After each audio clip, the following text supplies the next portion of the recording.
like to thank all those that were watching it on video at home. If you would like to tune in to the annual meeting, you are going to have to switch to a separate feed.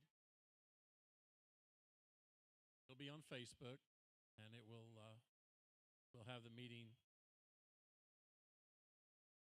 beamed out to you wherever you are. We are going to start shortly.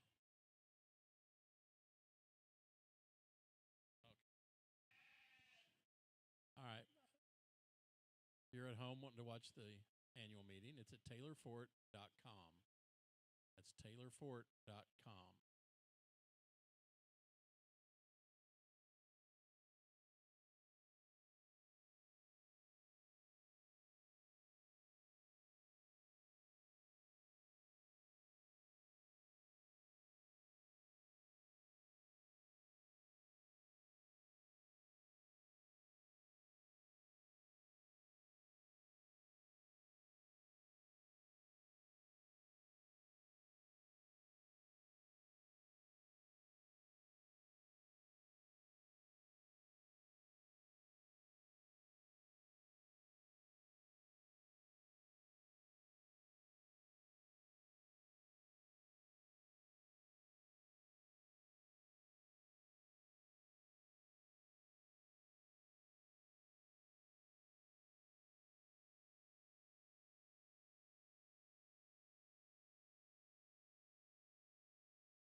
If you would start making your way into the seats, there's an agenda here. There is financial review, public financial review. Those of you who are online, we're trying to get people from the other side of the ring over here to the meeting room, and we'll get this started here in the next 3 to 5 minutes.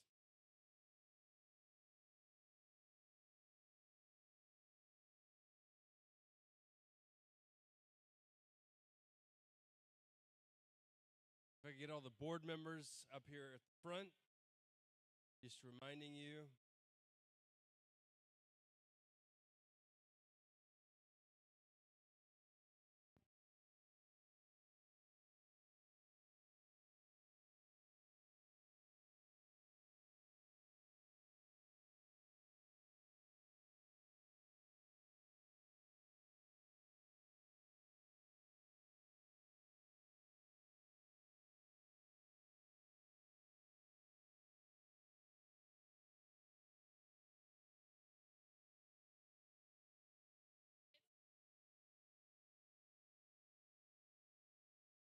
We need to stand in.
So as committed, we're going to try to get this meeting started. We recognize there's a lot on the agenda.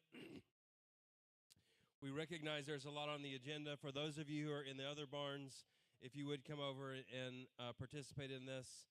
We have more than 100 people online that are listening to it. And for those on the East Coast, they're ready for us to get started. So we appreciate all that we're trying to do at one time today, some of the different activities, inclusive of not only the junior show, the cook-off, a bunch of different technical presentations and interviews. And so we appreciate all that's been going on today as we try to get this national show and sale and, more importantly, the annual meeting started here. So does everybody have a copy of the minutes and financial review? If you don't, please raise your hand.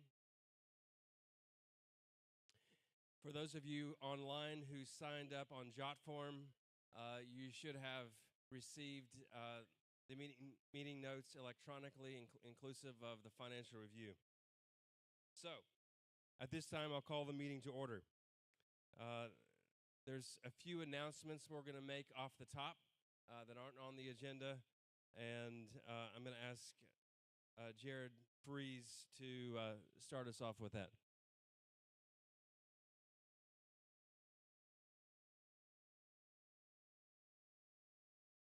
Okay, well, thank you everyone for coming. We appreciate it very much.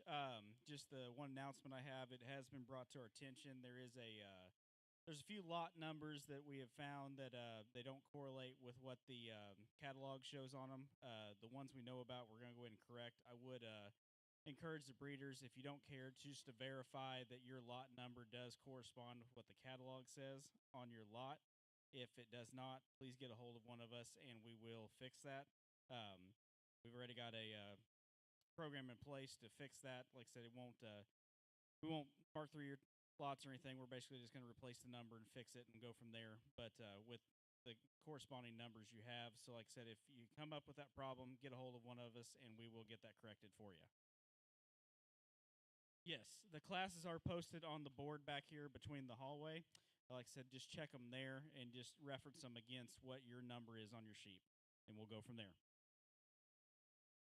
Thank you, Jared. You had a chance to review the minutes from last year's annual meeting.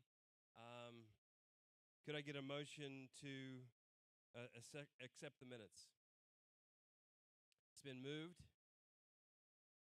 I have a second. Are we recording who did that? Yes?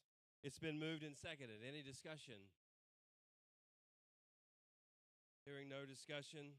All those in favor of accepting the 2024 annual meeting minutes, please say aye. Those opposed, same sign. The motion carries. We accepted the annual minutes. The financial report. And basically, as we go through this, everybody up here is going to introduce themselves as we go through some of these committee assignments. But as we get into the financial report, please turn to the Independent Accountants Review Report, please.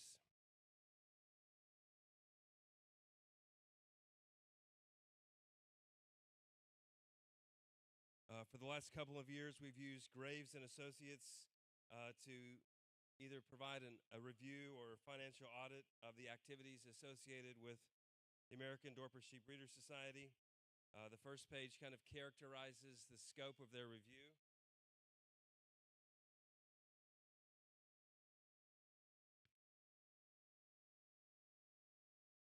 Some of the positive things that it characterizes are our assets. We have almost $800,000 in cash equivalents and investments.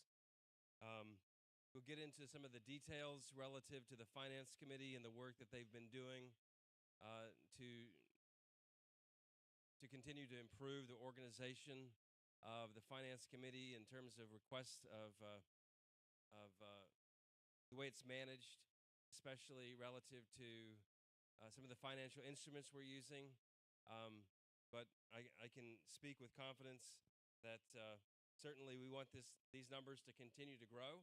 And with society, in the shape we're in, this review basically tells us that the society is in very good financial standings, If you'll go through page 4 and 5,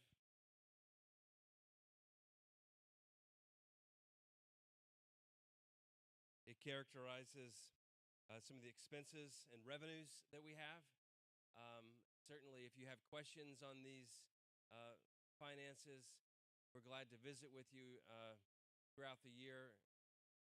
But we're just trying to be transparent in terms of how we're spending money and how we bring money into the society.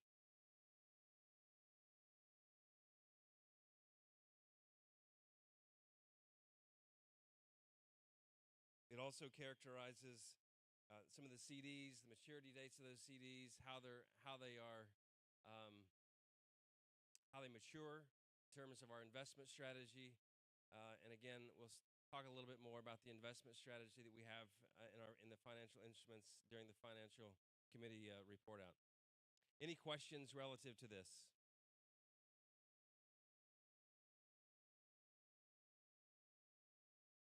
Can we get a motion to accept the financial report as presented? It's been moved. We have a second? And a second. It's been moved and seconded to approve the financial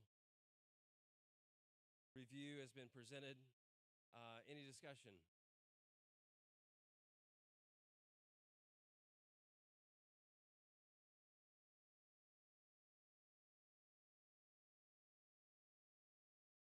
Sales were down 1,700. Yes.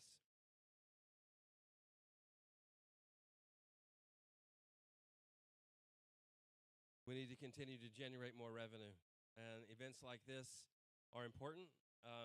As we'll get into the Dorper registry and the expenses of that registry, how do we cover those new expenses on an annual basis? How do we invest these funds appropriately so that we have appropriate training programs so that we can continue to grow the breed? Some of the stuff that maybe you have seen in different ways relative to the marketing and advertising just for this sale alone, we more than doubled the budget for that. Basically trying to think about this, if this were a business, how are we going to grow it? We're going to grow it by getting more people involved throughout the country. And so it's obviously not just focused here in central Oklahoma, but as we try to grow the breadth of the organization, the strategy that we have to do that is front and center. Any other discussion? Hearing none, all those in favor say aye. Those opposed, same sign. Motion carries. The next item of business is the new registry. I'm going to turn this over to Carla. So for those of you who have been following this, we've contracted with the Digital Beef, now known as Digital Ovine, and we've signed that contract in December. Takes about 5 to 7 months to do a full transition to the new registry.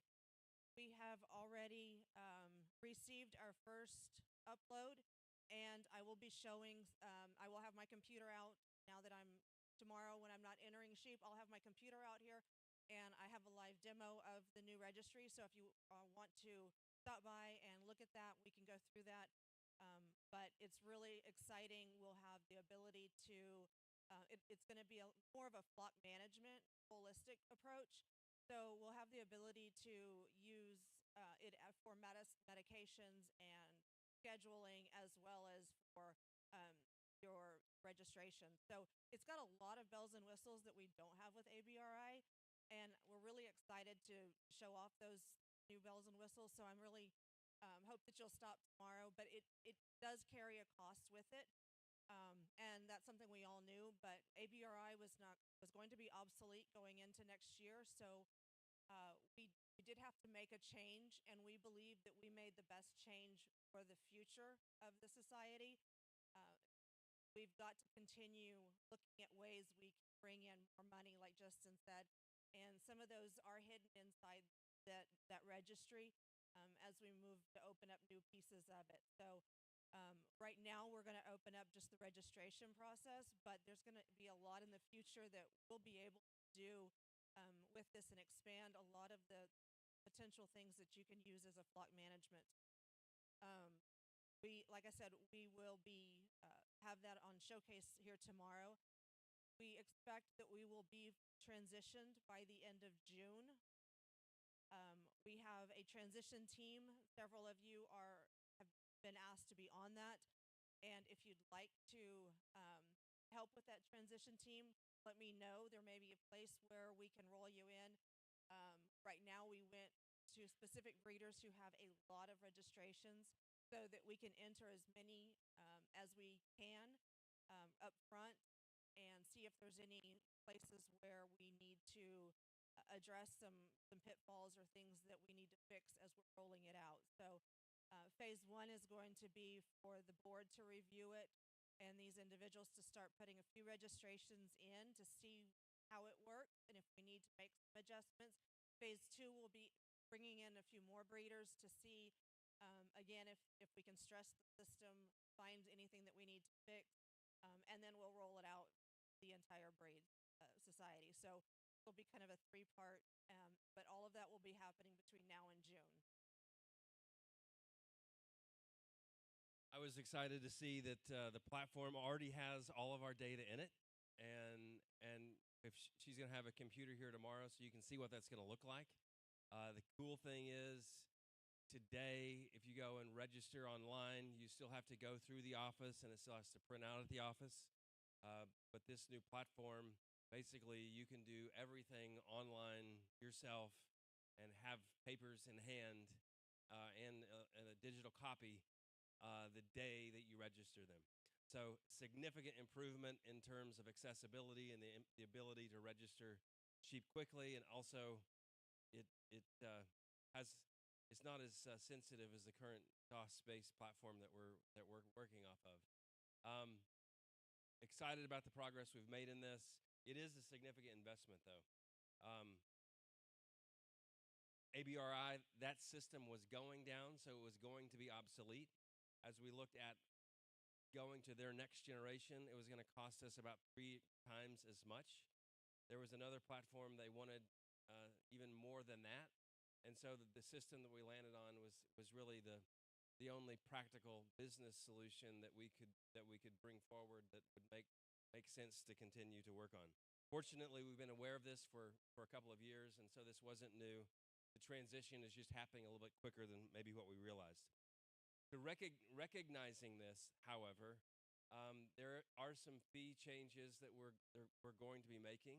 As mentioned previously, we're looking at sponsorships and other ways to bring in revenue to offset costs. But there are going to be some new fees. In the adult membership category, we did some benchmarking with other breed registries to understand where we're at compared to others. And we recognize we're way lower than what most other breed associations were charging. And so the adult membership is going to be $100. It's going to go up $50, from $50 to $100 for adult memberships. For new members. Renewals, so if you're already a member, a renewal is only $25 more expensive. And there is a kicker for people like me, who they know they can make money off of, which is a late adult fee is $100. And so pushing people to make sure that they're keeping their membership updated is one tactic here. And so the late fee for adult membership is $100. Junior members, it's important to note that don't change. Yes. There isn't currently. That I tried to let the lifetime membership, and unfortunately, I don't have those anymore. There currently isn't, but that's something that we could consider in future years. The biggest change relative to registrations and transfers, it used to be very cheap in the breed up program to use a percentage animal and percentage late animal. It was $5 and $10 respectively. What we're going to do is go ahead and move those up to the regular cost basis for registering purebreds and full bloods. And then there's also a significant increase in cost relative to rechristening. So those of you who are naming your sheep, it has been $10 for forever, and we're moving that up to $100. There's not that many of those. It's a significant deal. It's a special animal, and so we're charging more for that. These changes will take place effective July 1 of 2025. And so certainly as you think through this, make sure you're getting your animals registered. Those of like me aren't penalized this year for being a late membership renewal, but these changes take place effective July 1.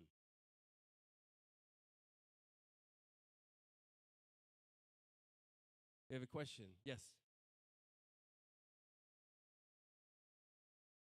That's a great question, and I think we need to make a pathway for that, because is there an option for auto renewal?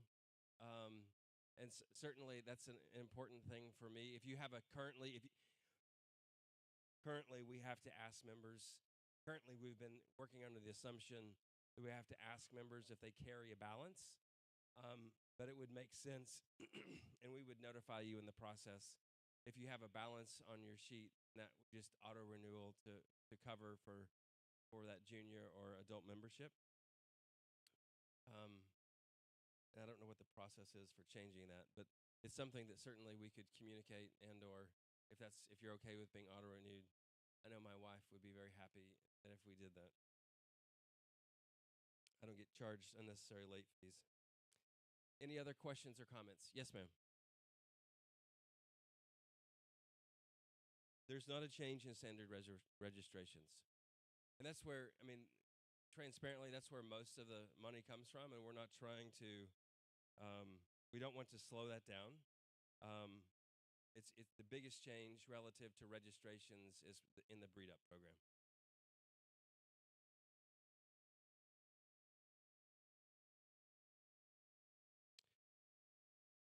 Upping the $3 fee for the male. The $3 fee, yeah. You forget the $3, yeah.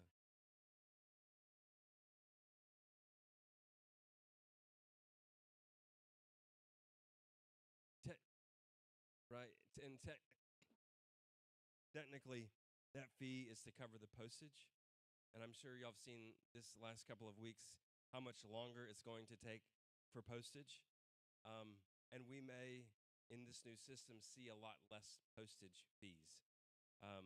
In the future, there may be a handling fee. Currently, we don't offer a handling fee or a handling discount, but that could be a part of the fee structure in the future. It's a good call out. Any other comments, board? Okay. Do I need a motion to change this fee structure? Technically, we don't. Yeah. And actually, yeah. So the board we're just informing you this is the transition. Next item of business is the genetic research updates, and we know that Dr. Jake Thorne just left, but we spent a lot of time with people today. There was a presentation today, and then he also did some interviews on the side, so I hope you're able to hear that. There are recordings of it, and you'll be able to go online and find that. So this time I want to transfer to the committee reports, and we'll start with the producer and member education committee. And I'm going to ask that the board members, as they talk to this, first I'm going to ask Justin Marshall to introduce himself. He's new to the board, but after, and you don't have to give a speech, but afterwards we're going to go through the rest of the board members to go through some of the committee highlights. Thank you. Justin Marshall, Harper, Texas. Got to serve finish out J.R. Howard's term, so it's just temporary. So hopefully I won't screw up much. But anyway, thank y'all. we got a lot to talk about. See me afterwards if you got any questions. So the producer and member education committee is led by Mr. Ferris and Mr. Gillespie. Y'all can introduce yourselves and talk to that. For those of y'all that don't know me, I'm Brian Ferris. I live in Blanco, Texas, and have been on the board now for just a shade over a year, and co-chair, obviously, the producer education or membership education committee. I'll just tell you up front, I apologize. We have not been near as productive as we need to be. And so that's something that I 100% hope to change. And I don't have an excuse, and so I'm just going to claim that we need to be better. We are still are excited. When I stood in front of you last year, very excited about where we can take our education, what we can do to help our membership. And so I just commit to you that we're going to make this happen. Just continue to be patient with us. If it's something that is an area that you feel like we have a particular need, I would encourage you to reach out to myself or Doug. We would be happy to hear your thoughts, but at the same time, we know that we have to do our job that you've entrusted us to do. So anyway, that's what you'll hear from me, but I'm here the rest of the week, so come find me, talk. Hi, I'm Doug Gillespie from Hamilton, Texas. I went on the board same time as Brian did. I won't be quite as defensive. Yes, we can do a better job in the year going forward and plan to, but we did accomplish some things this year, particularly upgrading the editorial content in the newsletter, and Dorper report was generating some articles for that. Hopefully you've noticed that as an improvement. I think in the coming year, projects that are going to continue, or we're looking at some creative ways to present the Dorper course for members, and also ways to streamline and improve our judges training, because both of those are areas where we're not providing adequate service to our membership. So if you've got ideas in either of those areas, please let us know. Good. Thank you, Doug. So I'm going to introduce Mr. Kerry Paul. He's going to introduce the research committee. One thing I'd like to add on the education part, and I announced it during the junior show, there is going to be a junior Dorper course held May 8th through the 11th. It's being hosted by Axtell Quality Dorpers. It's going to be held in Axtell, Utah. LaRue Van Vick is going to be the course instructor, and there's still room if you want to get in on it. So that's one of the courses we're going to have this year.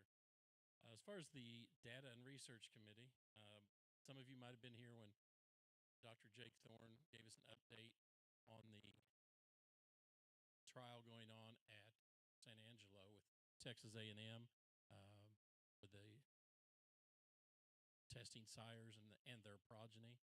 And we're in the third year of that, and which is what we committed for. So they are accumulating data from that. The things he said during his program today is that we talked about EPDs, and this program has developed some EPDs. EPDs have come from some of that.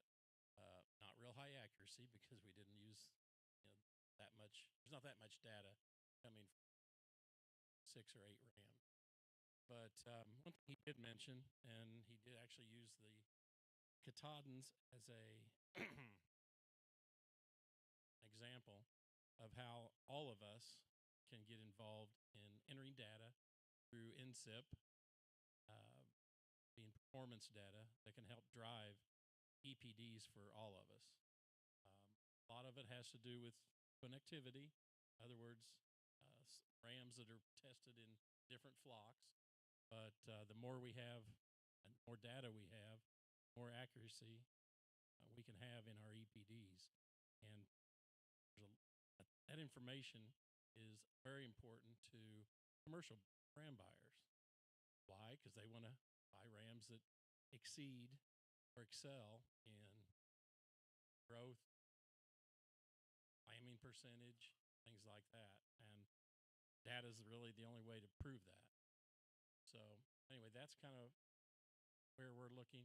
Actually, from what Dr. Thorne has told me, he's got grant money available to help assist us individually, all of us, with getting signed up with NSIP.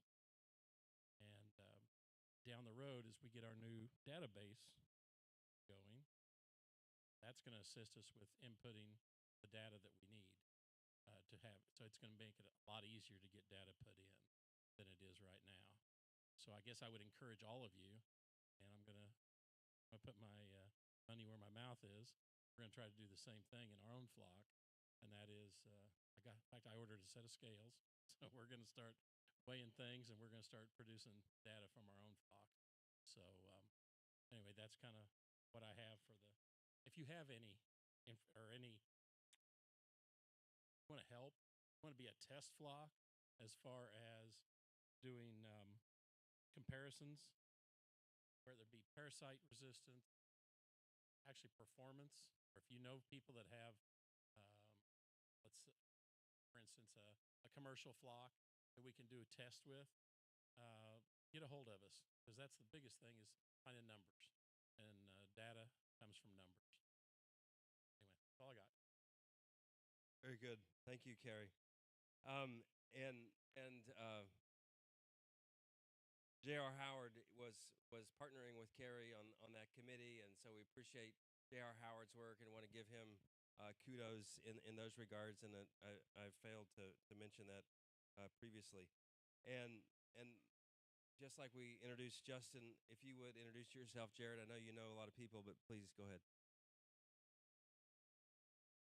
Well, for those of you that don't know who I am, I'm Jared Freeze. I'm from Southwest Missouri, and like I said, I just came on the board. Would have been the first of the year. Like I said, it's an honor to serve the board. I really look forward to it moving forward. I think there's some really key points, especially what we're working on as committees right now that I hope to get on here before long and just help push those forward. Especially the member education and producer research moving forward. I think that's a really key point we need to push forward. And I've talked to Brian, and I think that's something we're going to start helping with there to kind of get that moving forward and see what we can get done there. So, but overall, like I said, no, I appreciate everyone's votes, and thank you for letting me be on the board. Thank you, Jared. I'm going to call an audible. I'm going to ask you, Carla, to do the youth committee real quick. So Ben Binkley is the co-chair with myself for the youth committee. Got a couple of individuals who are working really hard to keep our youth committee moving forward. We did do some things different this year. We did some ambassador program. We kept that rolling forward. We did 2 different ambassador groups, one at Nail and one at Fort Worth. And for this next year, we're doing one for the entire year. So the youth ambassadors, some of you may have seen them, but tomorrow they'll be wearing vests that we've provided for them, and they'll be helping with the ring. They'll be helping check in. They'll be helping anything. These kids have been completely awesome. I mean, they've just been amazing to work with, and they have done everything that I can think of. They've asked, what can I help with? And they followed through. It doesn't matter whether it's handing out ribbons or checking in or talking to producers. They've been very instrumental. So I hope to continue to build that program with Ben on this committee. Some of the things that we're also working on is the awards. How do we keep those consistent at the different shows, and how do we increase those and keep our youth engaged and wanting to be a part of the breed? These are our future, and this committee knows that, and we've been very very fortunate, and I think we're going to see this one explode here in the next couple of years. So I'm just really excited to be working with Ben. If you see some of these ambassadors, I've got Max Mason over here. He's got doing some videos with us. We've got Mace Lambert here. We've got, raise your hand if you're out there, and I don't see any others here, but man, they've been so. Oh, there we go, Abigail Hauser. So yes, they have been completely engaged in this show, and they'll be even more so tomorrow morning. So thanks to that committee who's helping drive that.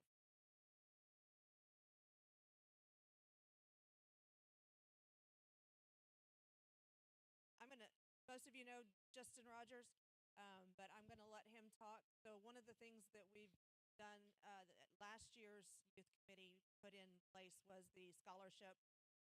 And we do have some scholarships this year that we've interviewed some great kids. And so one of the things is we're giving out the scholarship. We need more income. So these are some great individuals that y'all have helped support over the last couple of years. But we decided this year not to do the donation U, but rather to do Champions on Ice, which is a semen sale that hopefully gives everybody a chance to donate and all of you a chance to get some great semen for your flock. So Justin, talk about that. Thanks, Carla. Just had an opportunity. Ben called me. Okay. Ben called me a few weeks ago and asked me if I would host or donate the services. Okay. Oh, I got you. It's on the camera. They'd ask if I could donate Dorper Nation to do an online sale, a benefit sale for the Junior Association Scholarship Fund. And obviously, it's a no-brainer. We're happy to do that. Ben and Carla have worked hard to secure some of the people, and I reached out to a few people at a few of the different events, and we had 30 different lots that were offered. And I would challenge you as breeders, as supporters. In the past, I know Norman donated to you 2 years ago. Wesley had a U. We've had different U's throughout the series. Usually, it's the high seller has the opportunity to give one back after they cash one in here, and so that kind of burdens somebody just a little bit to give back one that's kind of like though they sold the year before. And so everybody was able to be involved, and a lot of people gave 2 or 3 straws of semen, but there's several people that gave 4 or 5 lots at 2 or 3 straws. And so I go to auctions.dorpernation.com. Sale is live now. It started at 8 o'clock yesterday morning. It will close tomorrow and go into it won't close, but it'll go into extended bidding at 2 p.m. tomorrow afternoon. Okay, and we still may be showing at that point. But at 2 o'clock, it'll go in extended bidding. Okay, and so if you know anybody that is interested in that, 100% of the proceeds will go to the scholarship fund. Right now, we're at 8650. There's not been a you bring that yet for that, and we're 17 hours away from that. We should be between 15 and 20,000, honestly, on this thing tomorrow. I challenge you, try to do that. Let's try to see if we can get as much scholarship money as we can gathered. Hats off to all the breeders. There's been several people that I've called, several people that Ben and Carla have called and said, hey, are you interested in doing that? And so a few of them don't even have any bids. There's some rare semen that will not be a public offering. There's some semen that's on a syndicated ram or two. And so there's a good opportunity both on the white side and the Dorper side to secure some of the very best sires of the 2 breeds. And there's no better organization to support in our scholarship fund, or the youth of this organization that'll give it back. So I appreciate the opportunity. I challenge us. Let's try to get there and try to get our as much money as we can get raised. And Justin said, "Oh, I always be at the last minute," and there's going to be some last minute Larrys out there. But let's try to get that. It'll go in extended bidding at 2 o'clock. Yeah. Thanks a lot. Thank you, Justin, and thank you for volunteering the services there. I wanted to flip the script a little bit on the Finance and Process Committee. It's been remarkable what they've gotten done this last year, and just really appreciate their leadership. Multiple board members, and we have some volunteers that have some financial experience.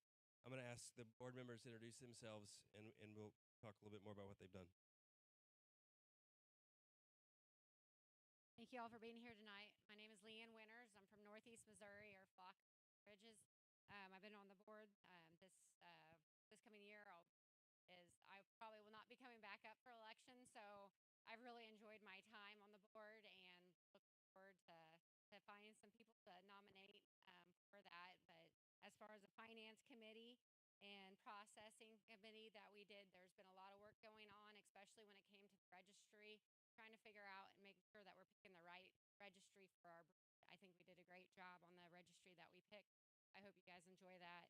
And then as far as the finance part of it, we've came a long way in a short amount of time. I'm Sharon Holman. I'm from West Texas, and I think what Leanne is saying about our committee is accurate. We also worked really hard on our income and expense account so that the board could look at our finances from a cost accounting standpoint instead of just pure profit loss, which helped us with the registry revising that fee schedule that we did. So we're guilty. We are guilty of that, and but we also did an investment policy to help guide this board and future boards on our guidelines on investing our money, so that we all stay safe but profitable. Thank you, and thank you for your leadership in those things. I think Sharon really started whittling on the finances when she was president for 2 years. Leanne, whenever I became president, really helped get in the weeds and helped me see some opportunities that we had. I was fortunate to recruit a couple of subject matter experts.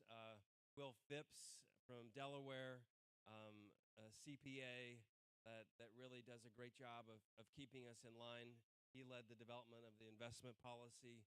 Lance Weaver, that has a career and legacy in banking and financing, really helped us think through how do we want to make sure that we're presenting our society in a way that has a bright future. And then the executor, Carla, just does an amazing job. I mean, she's seeing where we need to go. She executes on a day in and day out basis, but also we're having finance committee meetings the week before the board meetings so that we make sure we get our finances right. We have quarterly report outs to the board now. And so the robustness financially, because we know we're making a big investment in a new platform. We know we need to make big investments in how we want to grow and what does the growth strategy look like and how do we prepare financially for that.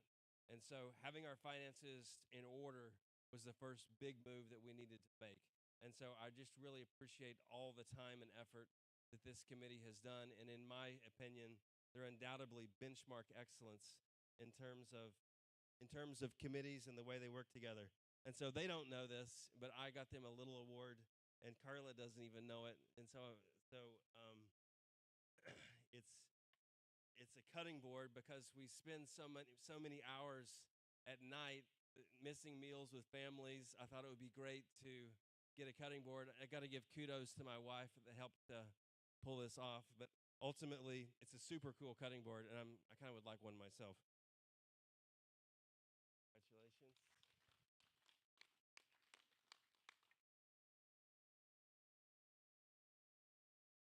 And then Will, I don't think Will's here. Lance is here. Thank you, Lance. I'm not giving the political handshake and transition, but, and Carla, thank you. Check these out. So members that want to get involved in the society, this is a great example of how you can lead and make a very positive impact that we can't do without. And I know that probably be giving out more things like this to the board and other people next year because of the work that we're going to get done in other areas. I know we're getting long on time. We're trying to wrap this up. We have Member of the Year and Junior Member of the Year that, Carla, you want to handle that? We're going to do the Member of the Year and the Junior Member of the Year tomorrow evening during the barbecue.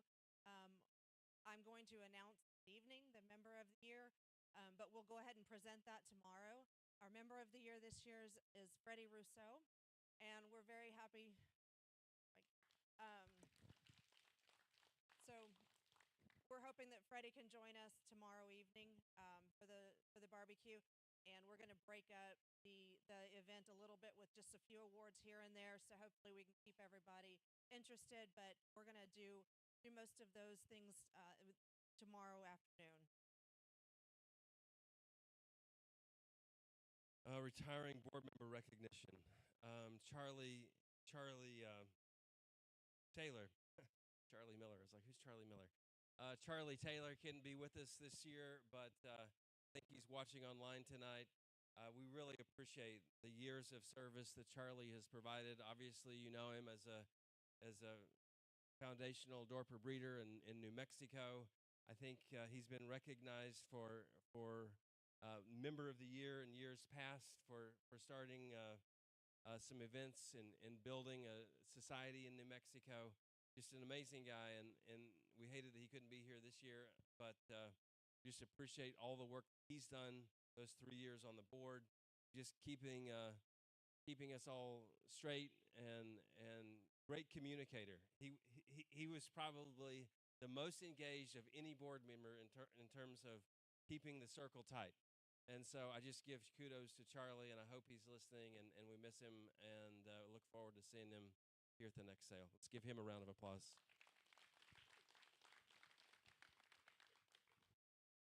Before we adjourn, I've got a couple of things. One, I know that we did ask that you turn in a number for either barbecue or fish. We do have extra plates, so this was not a ticket that you had to get in the door. We're going to have that back here with our consignments at the far end of the south barn. We'll have music. You can listen to the music while you walk through the consignments and look at them. So we're going to make sure that everybody's engaged. It will be on that very far area. But we'll also have a dance, so please don't feel like if you did not answer that you are not welcome. I did inflate the numbers, so we will have plenty of. Please, if you hear someone talking about that, please have them join us for everyone, just like the previous. We also had a cook-off this afternoon, so I wanted to quickly. I did want to go over those. Sharon was very instrumental in helping put that together. We brought this to the board, and we wanted to kind of limit it at 4 or 5 teams. We ended up having 5. We had a couple drop out at the last minute, so we ended up with 4 of them. And we did 2 awards. The first one is a judge's award. Sharon picked 3 individuals that had different palettes. They would have one selection, and then we had everybody drop a ticket in the bucket for people's choice. We had believe it or not, we had a tie on the people's choice. Exact tie. There were 22 tickets dropped in 2 buckets, and those were for Rose and Bruce Fisk. So if you all would stand up and tell us maybe.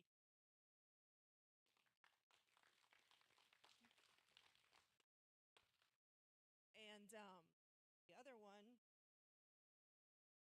one was for Bailey Freeze and Bethany Mark. So with those 2. And the odd one out was the judge's pick, and the judge's pick was for the chili.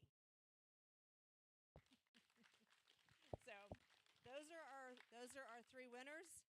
And at this time, I do want to make sure we thank Rose Fisk and Bruce Fisk. They helped donate the meat for this event. So please give them a round of applause.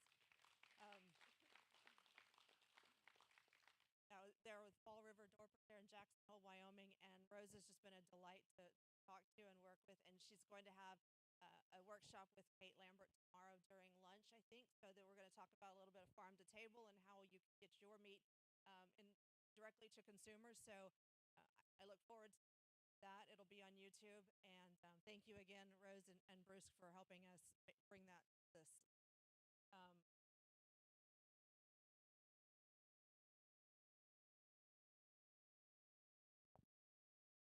I was just gonna say he's very modest. He gives a good gives speech about everyone else all night and what all the good they do for the association. But honestly, one person we really need to give credit to is Justin Ransom for this last 2 years of his service to the board. He we're very, very lucky to have him as the instrumental head of our society at the moment. Like I said, he keeps everyone going, keeps them pushed forward, and I just wanted to make sure and give a shout out to him as well. Thank you for that. Thank you for that, Jared. I appreciate it. and I couldn't do any of this without my wife. She's the one actually that keeps this show on the road for our family. I flew in this morning. She brought the sheep and she did all the washing, so she gets all the credit for all the success that we have in our home. So appreciate her. So you all got glasses, and I was not keen on this because it's just not my personality. But I have an executive director that pushes me out of my comfort zone. So if you put your glasses on, and we're going to take a picture, okay? Put your glasses on, stand up. We're going to adjourn. We're going to adjourn. We're going to adjourn. Do I have a motion to adjourn? So moved. It's been moved and seconded. Any discussion? No discussion? Those in favor say aye. Aye. No opposed, same sign. Motion carries. Thank you all. You're adjourned. Now then, get your glasses, stand up, and move to the middle of this row, please.